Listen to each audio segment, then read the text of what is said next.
At ayan mga ka-crypto, balitang general crypto naman po tayo para malaman po natin kung ano nga ba talaga ang nangyayari o kaganapan sa buong crypto market sa ngayon. At ayan po ang ating unang balita rito kung saan ang sabi rito ay analyst warn BTC price crush to 10K or $10,000 as Glassnode flags structural weakness. Alam nyo ba yung feeling na akala ninyo ay papunta na tayo sa moon pero biglang nag-stop over sa impyerno? Ganyan ang nararamdaman ng mga Bitcoin holders ngayon. Ang usap-usapan po ay Bitcoin to $10,000. Kaya, ouch! Parang break up, masakit pero kailangang harapin. Bakit nga ba nagkakagulo ang mga analyst? At itong structural weakness na ito na sinasabi ng Glassnode. Ayan ang mga Bitcoin bulls. Sinusubukan po nilang i-hold ang $70,000 pero parang diet ko lang nabigo. Bumagsak po kasi ito sa $65,000 at ngayon ang Glassnode mismo ang nagsasabing mahina ang pundasyon ng presyo. Isipin po ninyo, si Bitcoin ngayon ay parang bahay na gawa sa toothpick habang may bagyo. Walang demand, tuyot ang trading volume. At ang mga institutional investors, parang mga ex ninyo, biglang nanlamig at lumayo. Ang tawag nila dito ay demand vacuum. Ibig sabihin maraming gustong magbenta pero walang gustong bumili. Hindi lang yan mga crypto. Ang Bitcoin Fear and Greed Index naman ay bumagsak na po sa 5. As in extreme fear na. Isang kante na lang, magtatago na ang mga traders sa ilalim ng kama. Tapos, heto pa ang masama. Ang US non-farm payrolls ay mas mataas sa inaasahan. Ibig sabihin malakas po ang ekonomiya ng US kaya malabo pang magbaba ng interest rates ang Fed. Sa madaling salita, mas gusto ng mga tao ang dolyar kaysa sa digital gold na pabagsak. Parang pinapili ka sa pagitan ng siguradong trabaho o sa investment na parang roller coaster na sira ang preno. Ang mga bigating analyst gaya po ni Julio Moreno dito at saka Benjamin Cohen ay hindi rin nagpapatulog. Hindi rin nagpapatulog ng maayos. Sabi nila, pasok na raw tayo sa bear market phase. At syempre, hindi mawawala ang paborito nating Bitcoin hater na si Peter Schiff. Sabi naman po niya, ihanda na natin ang ating tissue dahil baka bumagsak si Bitcoin hanggang $10,000. 10,000. Yung presyo ni Bitcoin magiging presyo na lang ng second hand na iPhone. Grabe, di po ba? Kahit ang crypto lender na Blackfields, itinigil na nila ang withdrawals. Pag ganyan na ang balita, alam mong hindi na ito correction lang. Ito po ay catastrophe. Sa ngayon, naglalaro po ang presyo sa 67K o $67,000. Pero 28,000 BTC na po ang nilipat ng mga short-term holders sa mga exchanges. At lahat po sila ay lugi. Naghihintay po ang lahat sa US CPI inflation data para malaman kung may pag-asa pa o kung dapat na ba tayong mag-apply sa Jollibee. Pero tandaan po natin dito sa crypto, ang tanging sigurado ay ang pagtibok ng puso mo habang nakatingin sa chart. Kaya kailangan po nating mag-ingat sa ating trade. Kaya pasabog tayo dyan. At ayan, sabi naman dito sa sunod nating balita dito ay US government shutdown odds hit 84%. Will Bitcoin crash again? Ayan. Meron daw 84% chance na mag-shutdown ang gobyerno ng Amerika dito sa paparating na February 14. Valentine's Day na Valentine's Day pero tila heartbreak ang naghihintay sa crypto market. Habang ang lahat ay nag-aabang ng kandila para sa date, si Bitcoin naman pulang kandila ang ipinapakita. Nasa $67,000 na lang tayo ngayon. Ito na ba ang simula ng malaking pag-crush? Sa prediction market po na Poly Market, tumalon na sa 84% ang posibilidad ng US government shutdown. Ibig sabihin pati ang mga traders hindi na naniniwalang magkakasundo ang mga mambabatas sa Amerika bago ang deadline. Noong huling nagkaroon po ng partial shutdown, si Bitcoin ay bumaba mula $70,000. Ngayon ang Fear and Greed Index ay nasa 9. Yan, 9 na lang, isang level na tinatawag nating extreme fear. Daig pa nito ang takot ng estudyanteng hindi nakapag-review sa exam pero biglang nagkaroon ng surprise quiz. Ano naman ang sabi ng mga eksperto? May mga analyst po na gaya ni The Hunter na nagbabala. Kung hindi hihinto ang bentahan, baka makita natin si Bitcoin sa mga presyong $50,000. Isipin po ninyo yon, parang sale sa mall pero walang gustong bumili dahil lahat po ay takot. Sa kabilang banda, si Axel Bitblaze naman ay mas chill po siya. Mas chill lamang po siya. Kung saan ayon sa kanya, baka mas stuck or maipit lang tayo sa choppy market sa pagitan po ng $60,000 hanggang $80,000. Ito po yung phase na nakakahilo. Parang sumakay ka sa roller coaster na ayaw tumigil. Nakakasuka na po para sa mga traders. Ayan, pagdating naman po sa charts, ang RSI o Relative Strength Index ay nasa 30 na lang. Ibig sabihin nito ay oversold na si Bitcoin. Sa madaling salita, pagod na po ang mga sellers. Pero wag pong magpakampante dahil ang MACD ay deeply negative pa rin. Ibig sabihin kahit pagod na po ang mga bears, sila pa rin ang may hawak ng manibela. Ang susunod na mahalagang support ay nakapwesto po sa $65,700. Kapag nabasag po yan, ang susunod na stop ay ang psychological level na $60,000.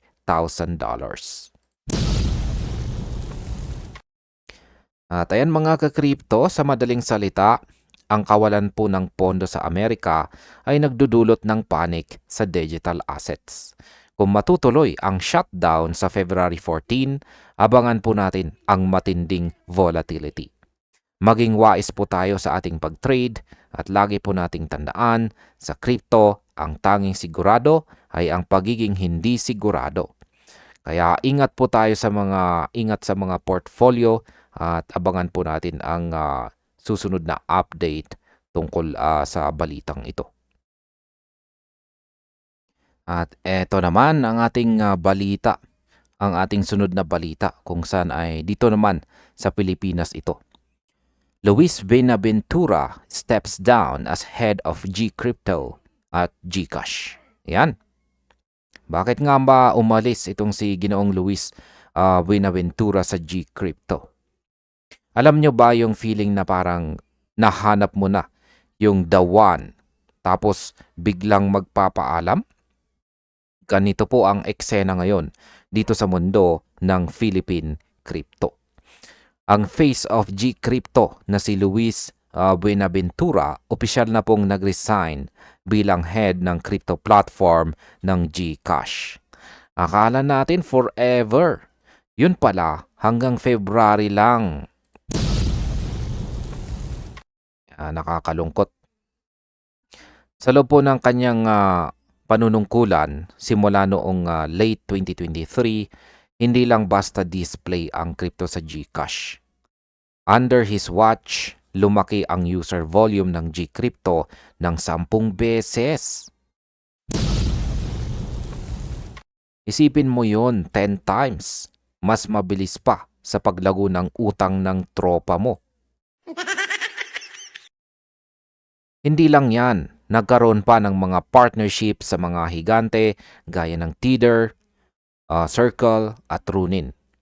Gumawa rin sila ng comic book para sa crypto education. Ayan. Ayan. Ayan. Kaya biruin mo, crypto na, naging sining pa. Sabi nga ni Luis, ang GCrypto ay ang platform na meron ka na kasi nasa phone mo na ang GCash. Parang apps lang po 'yan. Andyan lang. Hinihintay ka lang na pansinin. Pero sa kanyang pag-alis, hindi niya kinuha lahat ng credit. Nagpasalamat po siya sa kanyang team at inaming rough around edges. Rough around edges siya minsan. Sa madaling salita, baka medyo stricto si Boss Louis pero effective. Nag-shoutout po siya sa lahat, mula kay Mark hanggang kay Jason, parang attendance lang sa classroom. Kompleto po ang listahan. Ayan, haba ng kanyang listahan. Ngayon ang tanong po ng bayan ay bakit nga ba siya umalis? May nahanap na ba siyang iba? Well, sa comment section, inamin niyang wala pa siyang solid plans. Parang tayo lang pang tinatanong kung anong ulam mamaya. Yan, bahala na. Kaya, yan. Pero teka, wag po kayong mag-alala. Hindi po siya mawawala sa radar. Siya na kasi ang bagong president ng Blockchain Council of the Philippines o ang BCP, kapalit ni Donald Lim. At hindi po siya nagpapakitang gilas lang. Katuwang na ang BCP sa pag-launch ng Integrity Chain ng DPWH. Blockchain para sa transparency sa gobyerno? Yan po ang plot twist na hindi natin inaasahan pero kailangan natin. Ayan, kaya ang tindi.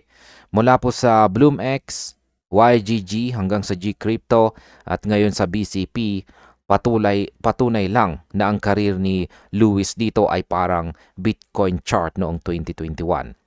Puro paakyat. Mananatili siyang poste ng Crypto PH kahit wala siya sa Blue App. Kaya pasabog po tayo dyan para sa kanya.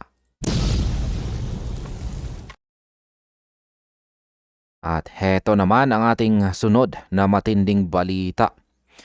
Sabi rito, Peter Schiff says 50% Bitcoin dip is a real opportunity to sell BTC before it loses another 50%. Yan.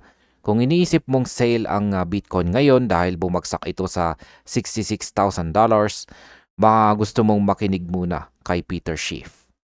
Habang ang lahat ay nagsasabing buy the dip, si Schiff ay may ibang kanta. Sell the dip bago ka tuluyang mawalan. Yan po ang kanyang kanta.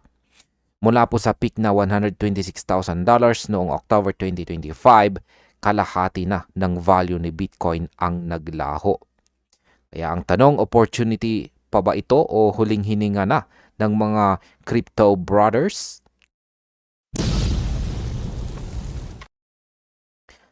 Ayan po si Ginoong Peter Schiff, ang kilalang gold advocate. Hindi po siya nagpreno sa X. Sabi niya, ang tunay na opportunity ngayon ay hindi ang pagbili kundi ang pag-exit bago mawala ang natitirang 50% ng market value nito. Binanatan din niya ang media dahil pinalalabas daw na buying opportunity ang isang crush. Para kay Schiff, ang Bitcoin ay parang ex mong mapanakit. Sasabihin niyang magbabago siya pero sa huli, iiwan ka lang sa ere. Wala raw itong intrinsic value kumpara sa ginto. Ngayon ay ano nga ba talaga ang nangyayari? Nitong nakaraang Biyernes, humalik si Bitcoin sa $60,000 bago mabilis na tumalbog sa $72,000. Pero parang pagod na ang mga bulls. Ngayon naglalaro po tayo sa $66,100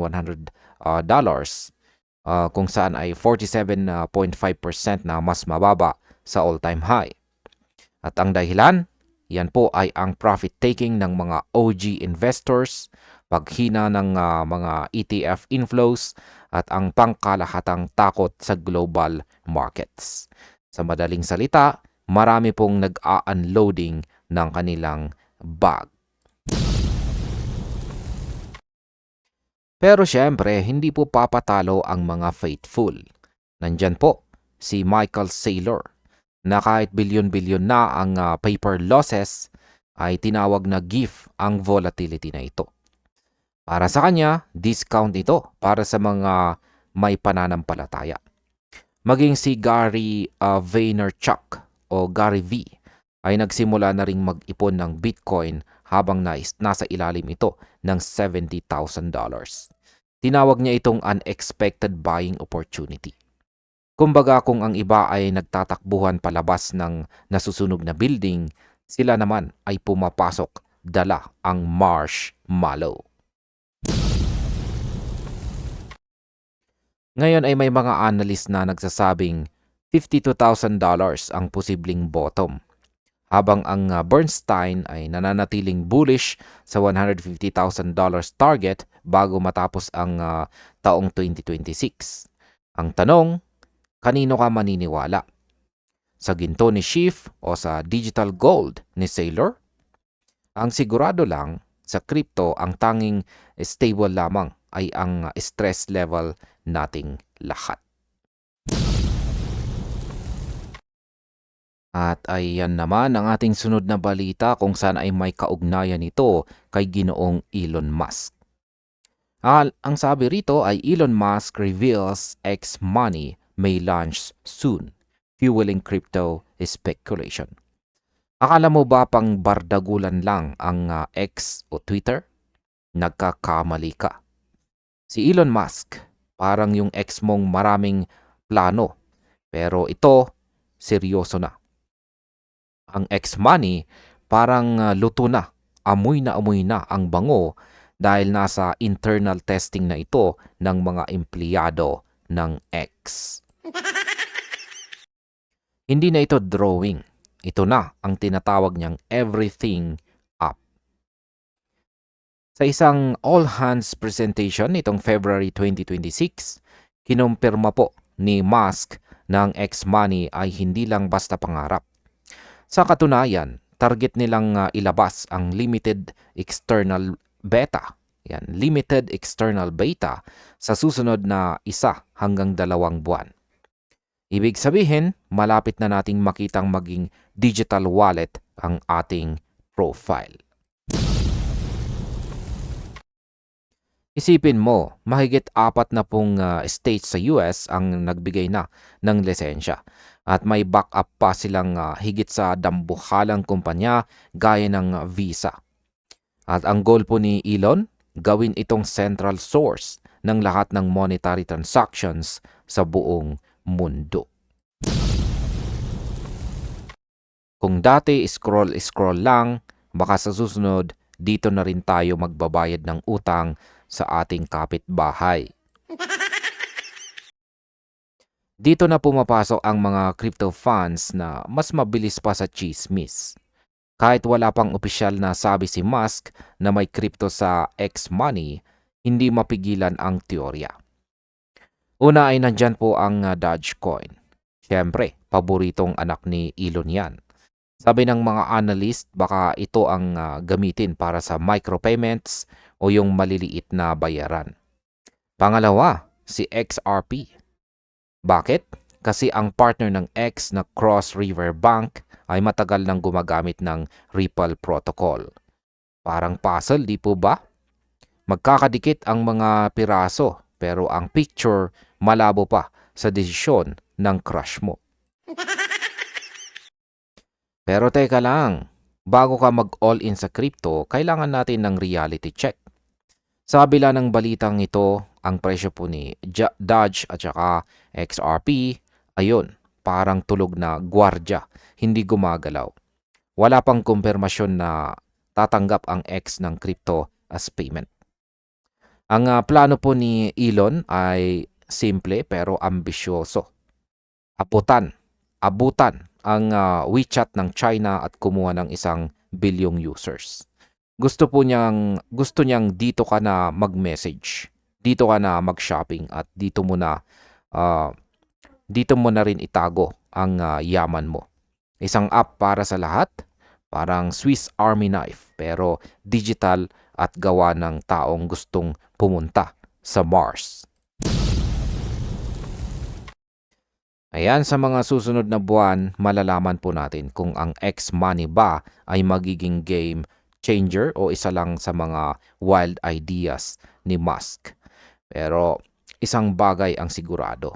Pagdating po sa pera at teknolohiya, laging may pasabog ang taong ito. Kaya abangan po natin kung ang X ay tatayo para sa extraordinary o expired agad.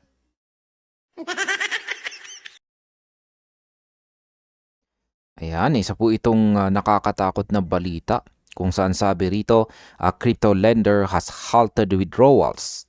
Is this another FTX moment? Pati ba naman withdrawals, naka-lockdown pa rin? Kung akala ninyo tapos na tayo sa mga trauma ng 2022, nagkakamali po kayo. Ang Chicago-based crypto lender na Blackfields nag-stop na ng deposits at withdrawals. Isang malaking hala na naman para sa ating para po sa atin bilang mga crypto holders. Pero ang tanong, ito na ba ang simula ng panibagong domino effect o tactical move lang ito para hindi sila tuluyang lumubog? Ayan, itong nakarang linggo lang, kinumpirma ng Blackfields na pansamantala po nilang itinigil ang paglabas-masok ng pera sa kanilang platform. At ang tanong ay bakit? Dahil po sa market and financial conditions. Sa madaling salita, sobrang gulo ng market ngayon at kailangan nilang protektahan ang kumpanya at ang kanilang mga kliyente. Para sa mga hindi po nakakaalam, ang Blackfields ay hindi po basta-bastang app lang sa tabi-tabi. Institutional provider po sila. Ibig sabihin, mga big-time hedge funds at asset managers ang siniserbisyuhan po nila. Kaya isipin mo, noong taong 2025 lang, umabot sa $60 billion ang kanilang trading volume. Tapos ngayon, teka lang muna. Dito na po papasok yung kaba. Sa tuwing naririnig natin ang salitang withdrawal freeze, bigla po tayong nagkakaroon ng PTSD mula sa Celsius, Voyager at syempre ang legendary na FTX. Para itong ex mo na biglang nag-post ng I need space. Alam mong may pinagdadaanan pero hindi mo alam kung babalik pa ba o tuluyan ng manggo-ghost. Pero bago po tayo mag-impake ng gamit papunta sa fiat, may kaibahan ito. Ayon po sa Blackfields, pwede pa rin daw mag-trade ng spot at derivatives ang kanilang mga users. So, open ang market, pero bawal munang iuwi ang paninda. Ngayon ay hindi rin po nakakatulong na ang buong crypto market ay parang sumasalamin sa Ice Age ngayon. Simula noong pumasok ang 2026, bumagsak na ang mahigit 22% ang total market cap. Si Bitcoin, mula po sa kanyang dating glory na $126,000, heto tayo ngayon, pilit kumakapit sa $60,000 level. Mas mababa pa ito kaysa sa record noong October 2024. Sinasabi ng management ng Blackfields na tirelessly silang nagtatrabaho kasama ang mga investor para maibalik ang liquidity. Sa ngayon, wala pa namang ebidensya na insolvent o bankrupt na sila. Defensive measure lang daw ito para hindi sila ma-wipe out sa gitna ng volatility. Ngayon ang aral po dito, sa crypto, volatility is the only constant. Pwedeng bukas, bati na ulit ang Blackfields at ang mga kliyente nila. O pwedeng ito na ang simula ng panibagong crypto winter. Sa huli, nasa kamay pa rin ng market kung kailan matutunaw ang yelo sa mga withdrawals na ito. Kaya manatiling gising at huwag pong basta-basta magpapadala sa hype o kaba.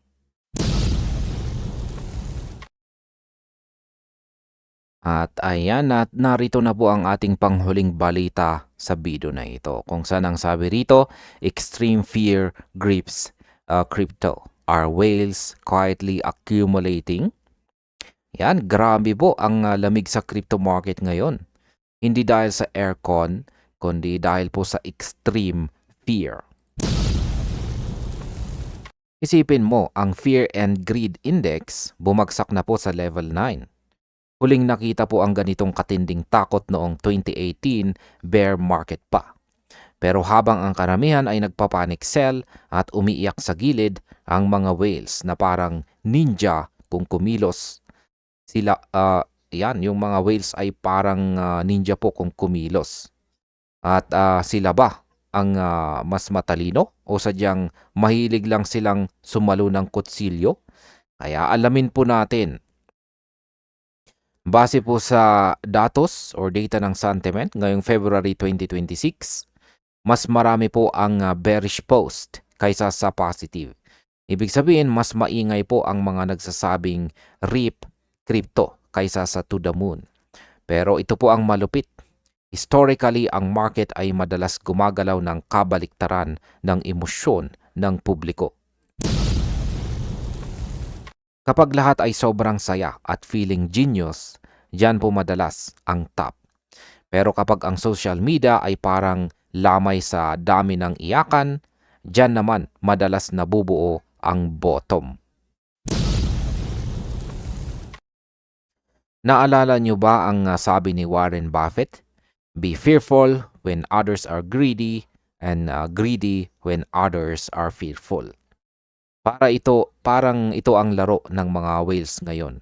Habang bumagsak si Bitcoin mula $100,000 patungo po sa $60,000 na range, maraming weak hands ang sumuko.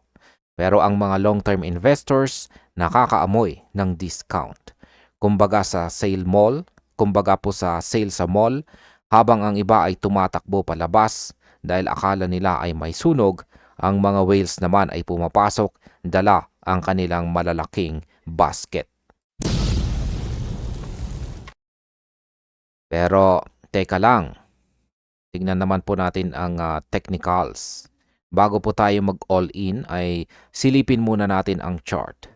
Ang average RSI po ng crypto market ay nasa 39.79 kung saan ay oversold na ito. Meaning bugbog na ang benta. Si Bitcoin mismo ay lagas na ng 26% sa loob ng isang buwan.